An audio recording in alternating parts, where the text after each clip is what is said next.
Meus amados irmãos, eu quero saudar a todos no nome glorioso do nosso Senhor Jesus. Amém. De modo muito especial, saudar a SAF dessa igreja, parabenizá-las por mais um aniversário. E eu trago o abraço fraternal da igreja, primeira igreja presbiteriana do Recife. Muito obrigado, pastor Joab, pastor Gilberto, conselho da igreja, as irmãs da SAF, por esse honroso convite. Eu morei alguns anos lá na Bahia e agora voltando para Pernambuco, tenho o privilégio de voltar aqui a essa igreja. Alegrei-me quando vi as obras de construção, grande avanço, por tudo, bendito seja o nome do Senhor, né?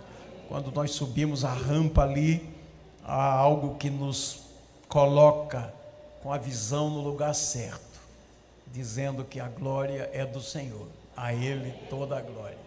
Bendito seja o seu nome. Nós vamos abrir a Bíblia em Mateus capítulo 9, versículos de 35 a 38.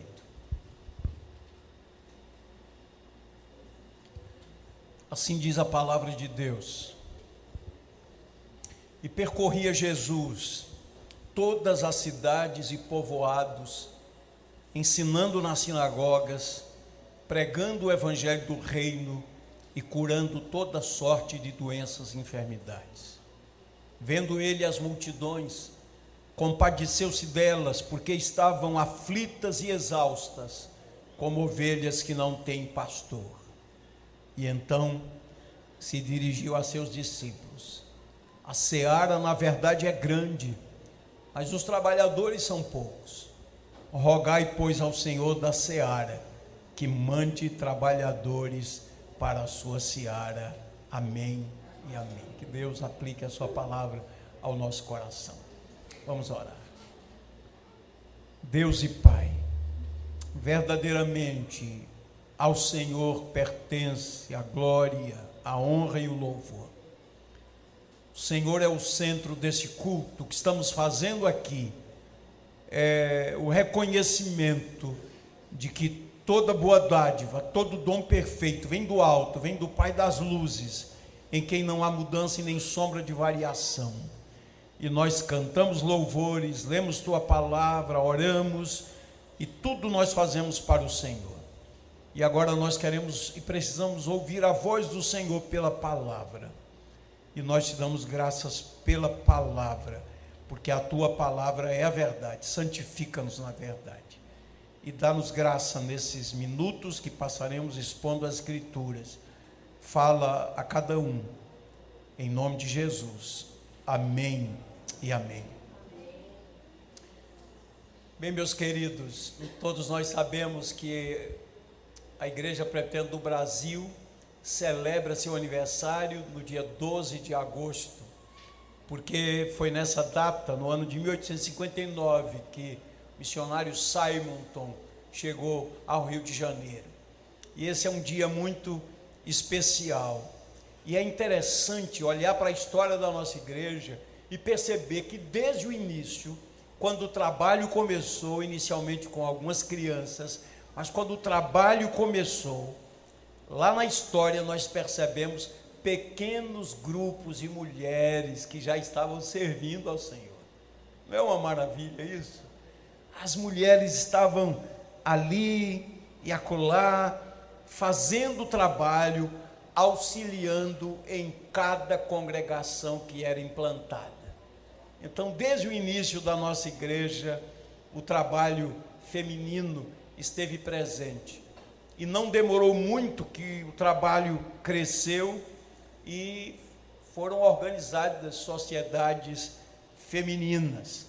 E quando nós olhamos para a história da nossa igreja, nós percebemos que o funcionamento de cada sociedade feminina, que não tinha o nome de SAF, era outro nome, mas sempre com o desejo de auxiliar cada igreja, cada congregação, entendendo o seu papel no corpo de Cristo.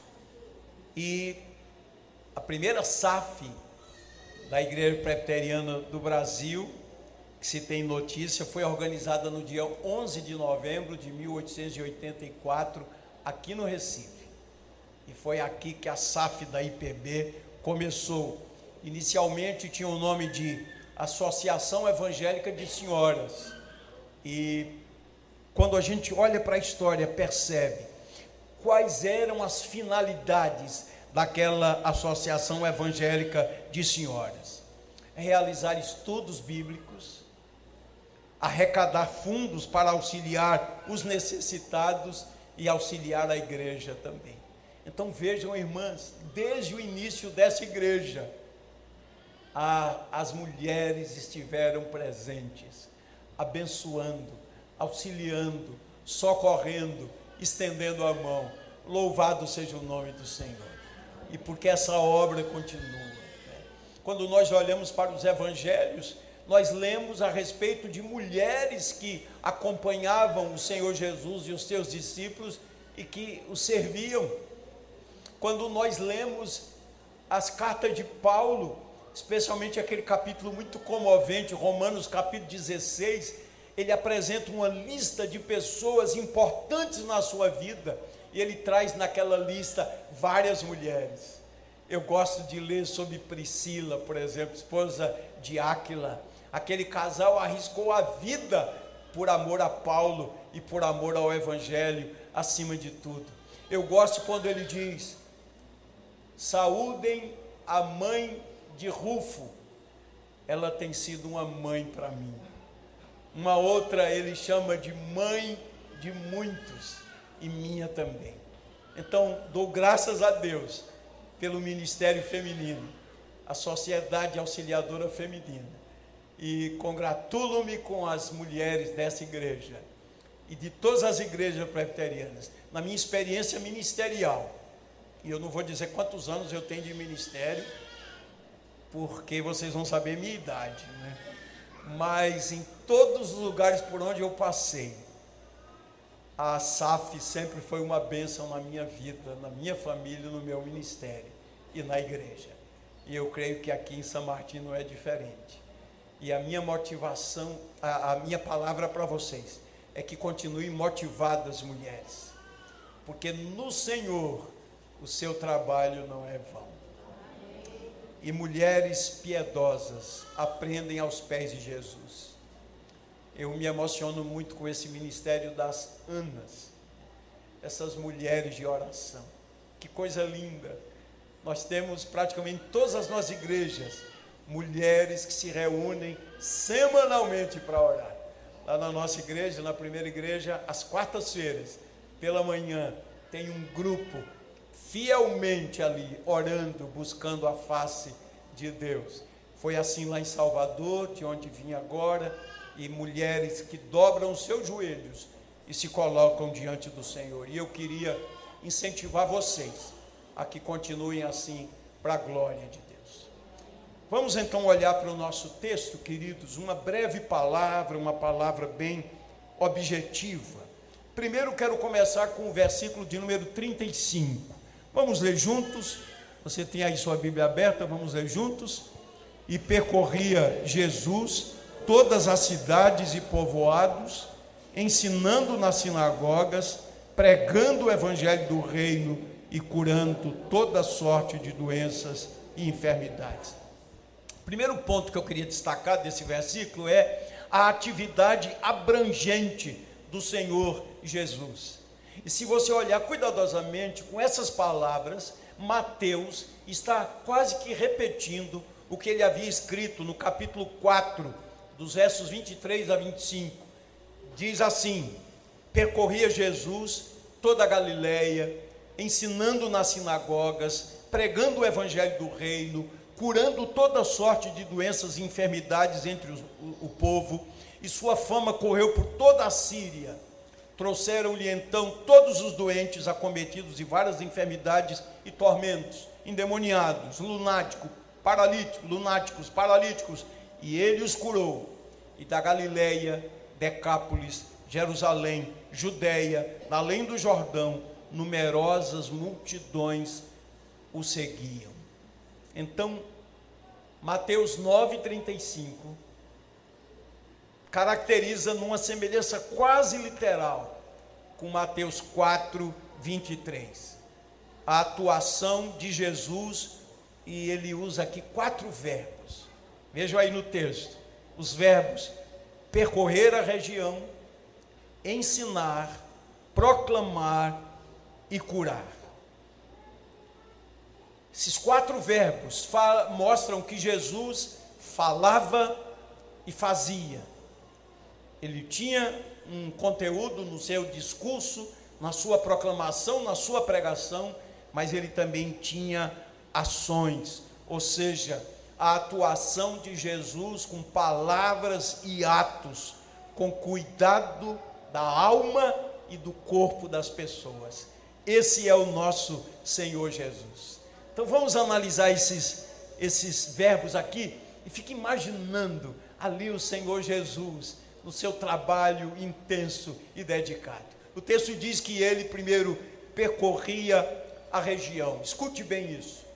Jesus percorria a região, ele procurava as pessoas lá onde elas estavam.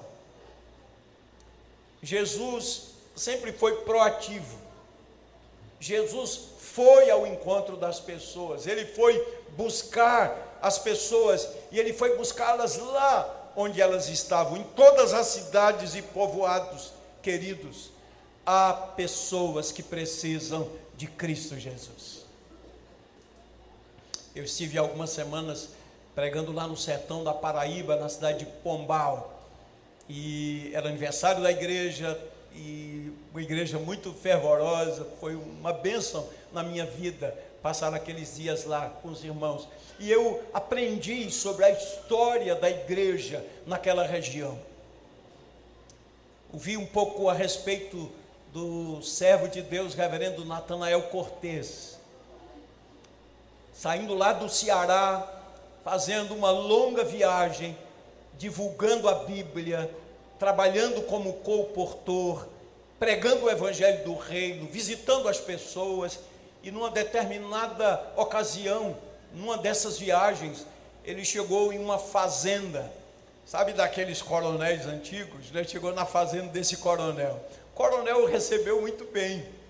Até então não sabia que ele era um protestante e um pastor, né? E o coronel o recebeu. E na hora do jantar, reverendo Natanael ali orou a Deus, agradeceu individualmente pela refeição. Terminada a refeição, mesa grande, mesa farta, o coronel disse: agora vamos nos levantar todos e vamos rezar o bendito. E aí o reverendo Natanael Cortez está lá, né? Se levantou também em respeito, ficou calado, baixou a cabeça. Só que o coronel percebeu, quando terminou de rezar o bendito, olhou para o reverendo e disse: mas o senhor não rezou o bendito, o senhor ficou calado. E ele disse: na verdade, antes da refeição eu agradeci a Deus, né, a provisão. E o coronel ficou furioso. Não é possível que eu estou recebendo um protestante aqui na minha casa, né? E ficou furioso e bravo. Mas o reverendo Natanael Cortez, cheio do Espírito de Deus, em graça, manteve-se firme ali, precisou sair daquela localidade. E queridos irmãos, eu vou dizer para a glória de Deus, o primeiro convertido naquela região foi esse coronel. A igreja do Senhor começou ali na sua casa. As minhas origens são lá de Garanhuns, somos de uma região próxima, como o reverendo Joab lembrou. Foi o meu primeiro pastorado na igreja de Águas Belas. Na época eu era um menino ainda, 22 anos de idade, começando a vida, e Deus me deu a graça de começar ali.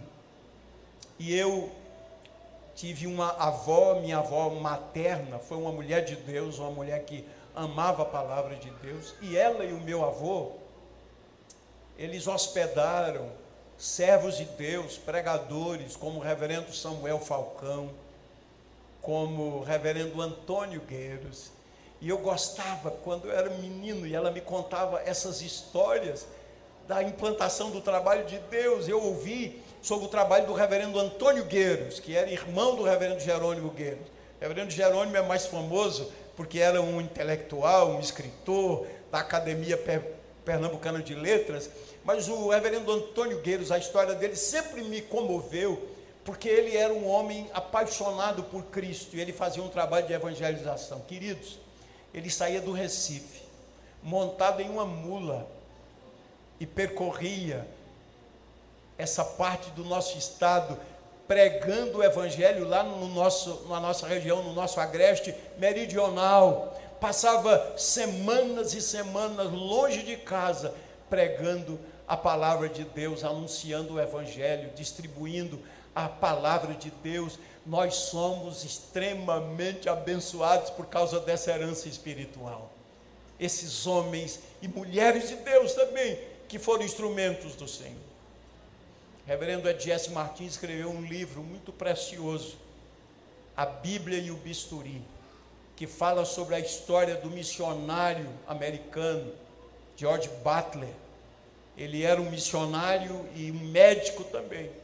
E ele foi tão usado por Deus, graciosamente, embora tenha experimentado tantas perseguições, tantas manifestações de ódio, mas ele foi um instrumento de Deus. Quase que foi assassinado na cidade de São Bento do Una. Tive o privilégio de pastorear lá também, em São Bento do Una.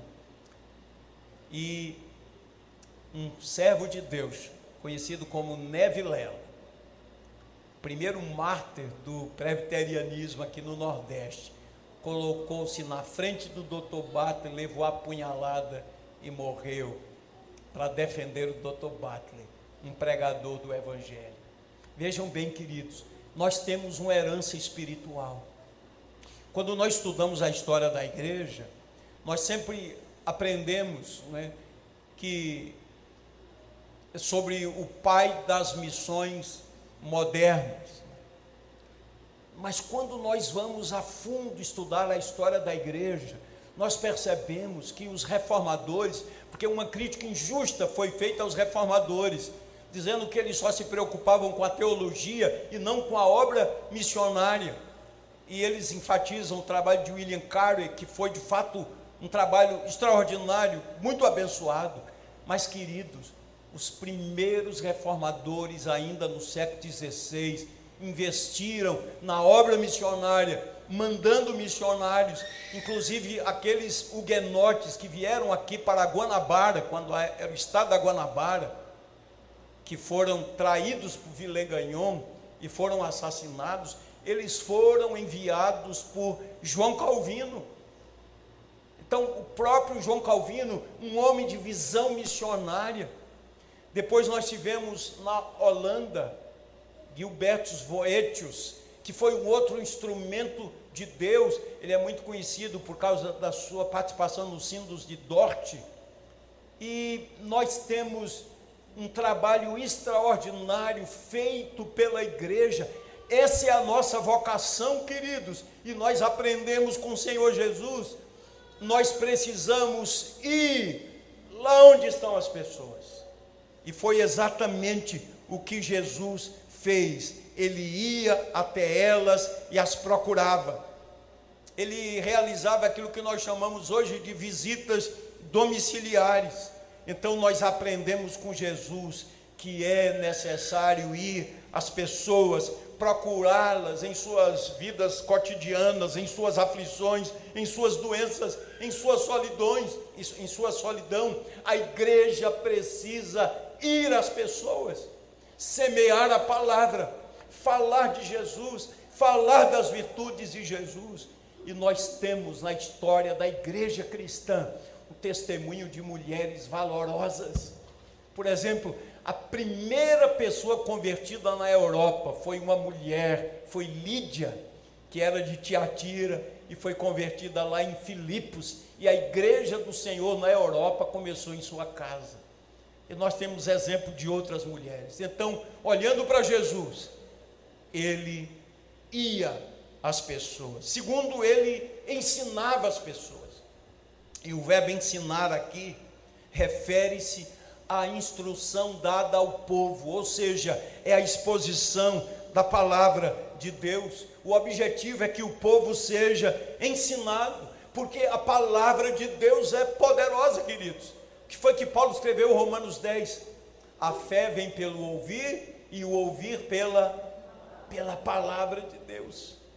Então, o trabalho que esses comportores fizeram foi de uma importância muito grande, porque eles trabalharam numa época quando as pessoas não tinham acesso às escrituras sagradas, e pessoas foram convertidas lendo a escritura sagrada.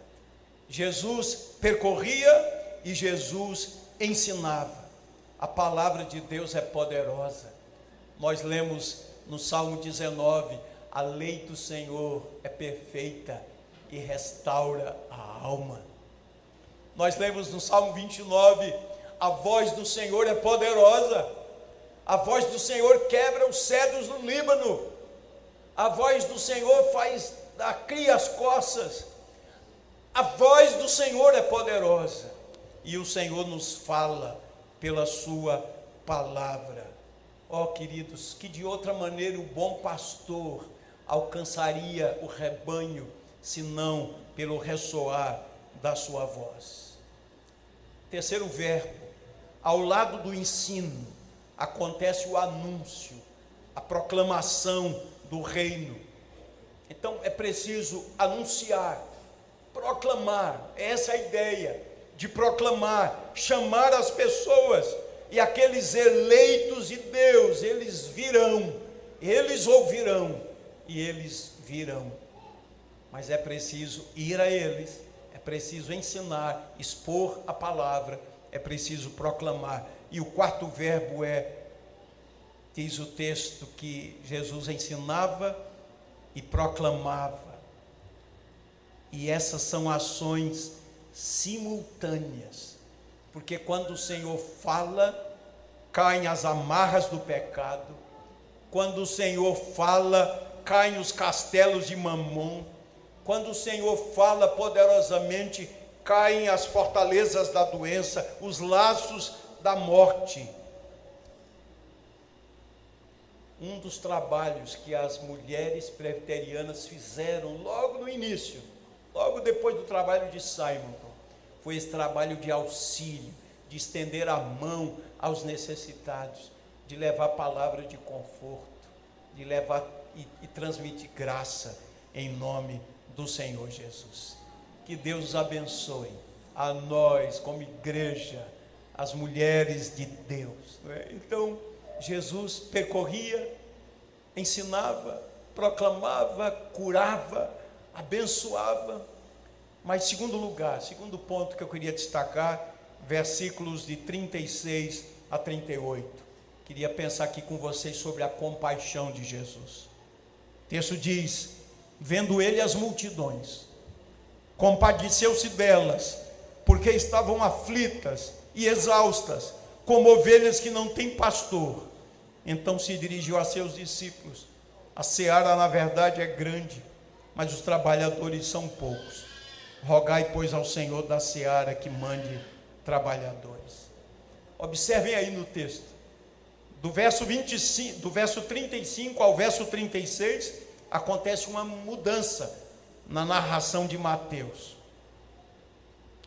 Ele aqui apresenta de forma comovente os sentimentos do Senhor Jesus.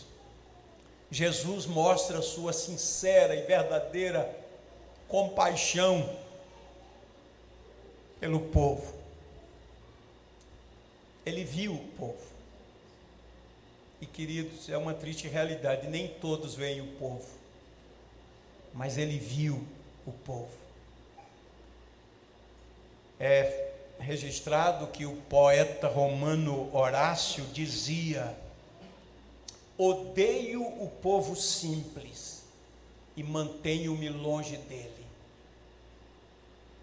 Disse Horácio. Os fariseus afirmavam, nós lemos lá em João 7,49, o povo não sabe nada da lei, é maldito. É assim que esses religiosos se comportavam. No entanto, nosso Senhor Jesus viu o povo e teve compaixão do povo. Esse é o nosso Senhor.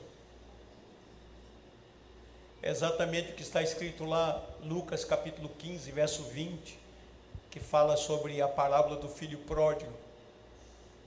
E diz o verso 20: e levantando-se, foi para o seu pai. Vinha ele ainda longe, quando o seu pai o avistou e, compadecido dele, correndo, o abraçou e beijou. Essa compaixão de Jesus, queridos, essa compaixão profunda, fazia com que o seu coração se retorcesse em seu corpo. Essa é a expressão literal do texto, a palavra quer dizer isso. Ele ficava condoído, é como se seu coração ficasse retorcido diante daquela realidade. Ele olhava para as pessoas, mas ele é Deus, e ele via a cada pessoa individualmente. Ele sabia de pessoas que estavam enfermas fisicamente, mas enfermas também na alma. Ele conhecia os conflitos, as necessidades, as injustiças pelas quais elas estavam passando. Jesus sabia da dor de cada pessoa, e é verdadeiro dizer que ele ainda hoje sabe, porque ele é o mesmo ontem, hoje e o será para sempre, porque ele não muda, porque ele é Deus, porque ele está vivo, porque ele ressuscitou. E é preciso, em nome de Jesus, olhar para as pessoas, queridos. Nós vivemos em uma sociedade tão injusta, não é verdade? Tão violenta. É muito triste a violência. A gente anda sem segurança pelas ruas da nossa cidade, não é verdade? Em qualquer bairro, qualquer hora do dia, à luz do dia.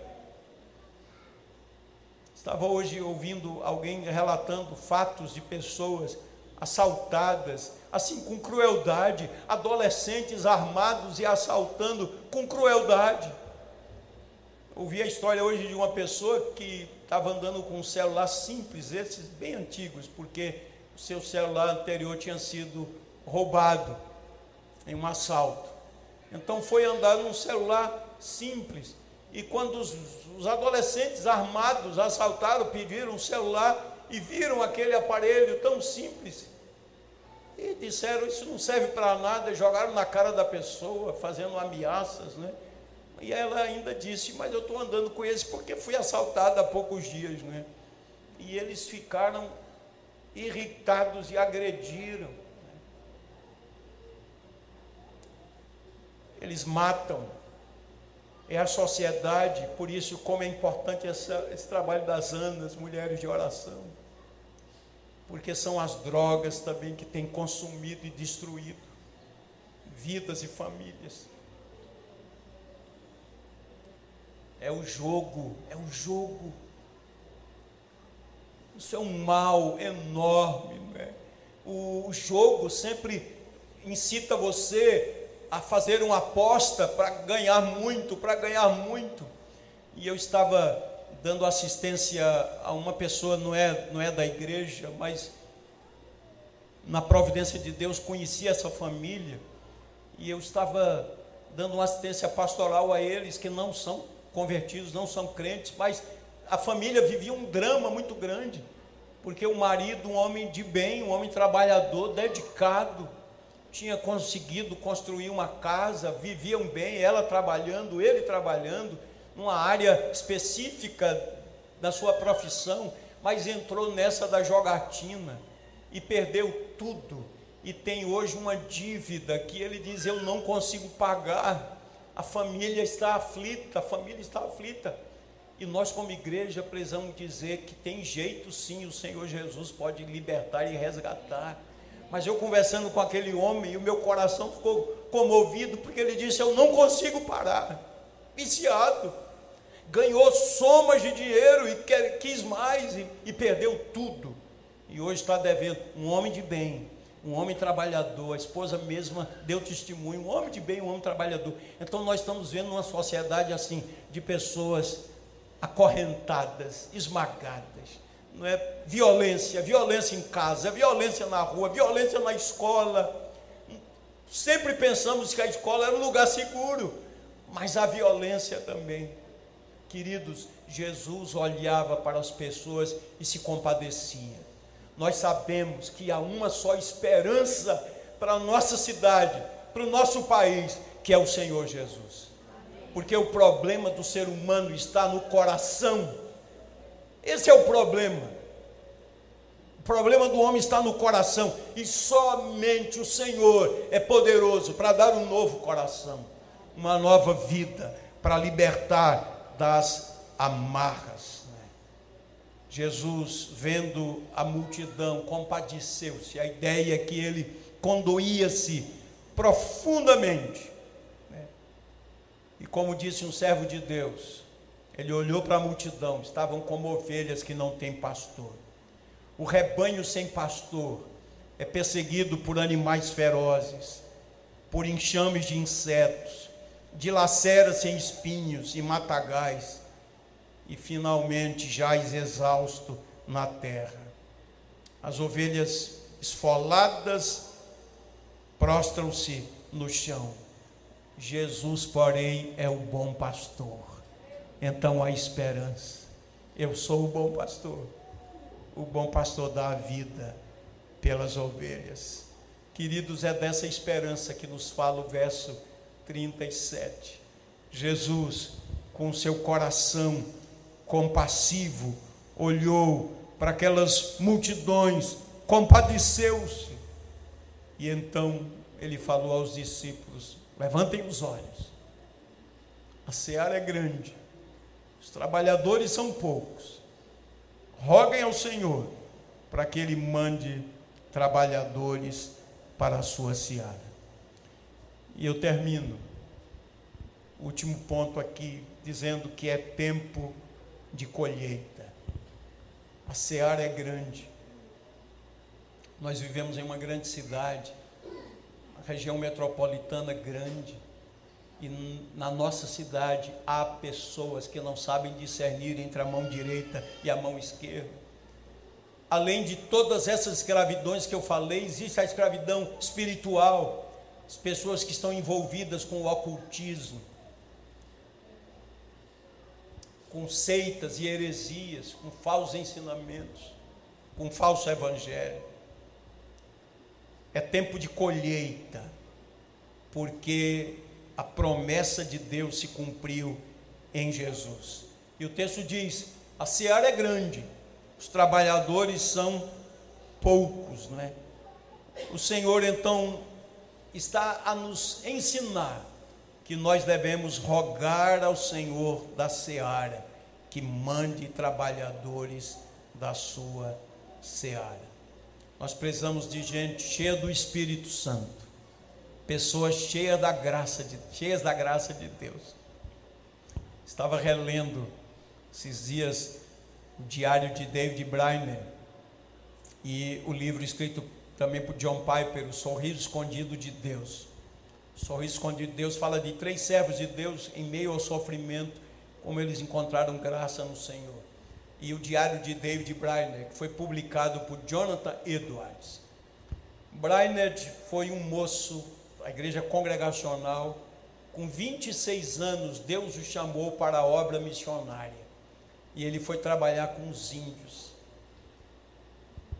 Sua vida acabou muito cedo. Ele morreu tuberculoso aos 29 anos de idade. Mas o diário dele é comovente, porque mostra o seu trabalho incansável, sua vida de oração, jejum, sua vida piedosa, seu apego à palavra, a necessidade de pregar. Em algumas ocasiões, o intérprete que ele utilizava para falar aos índios estava bêbado, imagine a sua angústia, e ele queria pregar a palavra de Deus. Muitas vezes os índios quiseram tirar-lhe a vida, mas ficaram desencorajados porque encontraram Brainerd orando a Deus, orando por eles, com a boca no pó, clamando ao Senhor. E aquele moço lutou em oração, cheio do Espírito, cheio da graça de Deus, com um coração compassivo. Ele registra lá no seu diário, século 18, 1743, ele escreve lá um dia: primeira celebração da ceia do Senhor entre os índios. Ele diz: aquelas mãos outrora manchadas de sangue, o sangue da violência, agora estavam lavadas no sangue de Jesus, e tomando pão, e tomando o cálice, e celebrando a nova vida em Cristo Jesus. Queridos, o Evangelho é o poder de Deus para a salvação de todo aquele que crê. Mulheres, permaneçam firmes, falando de Jesus. Nós homens também, todos nós como igreja, nós precisamos ir às pessoas. E o que eu tenho aprendido, reestudando a história da igreja, que não basta evangelizar apenas. Claro que evangelizar é fundamental, mas nós precisamos plantar igrejas para que o evangelho do Senhor avance. A seara é grande. Levantem os olhos. Nós precisamos levantar os olhos. Precisamos orar pela nossa cidade. Precisamos chorar pela nossa cidade. O pai do presbiterianismo, John Knox, um escocês, orava com fervor, dizendo a Deus: dá-me a Escócia ou eu morro. Irmãos, nós temos histórias maravilhosas na Escritura Sagrada, mas nós não precisamos de modelo maior do que o Senhor Jesus. Durante uma época da história da igreja, a igreja começou a chamar as pessoas para que venham à igreja, ao culto. E não está errado isso, que as pessoas sejam convidadas. Mas o modelo bíblico é que nós devemos ir às pessoas. Nós devemos evangelizar, de casa em casa.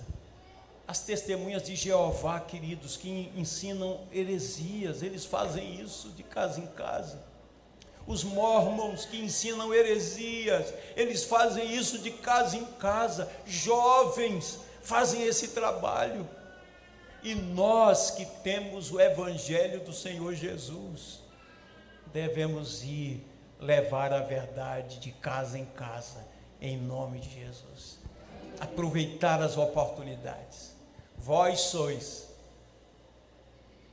sacerdócio real, povo santo, nação santa, povo de propriedade exclusiva de Deus, a fim de proclamardes as virtudes daquele que vos chamou das trevas para a sua maravilhosa luz.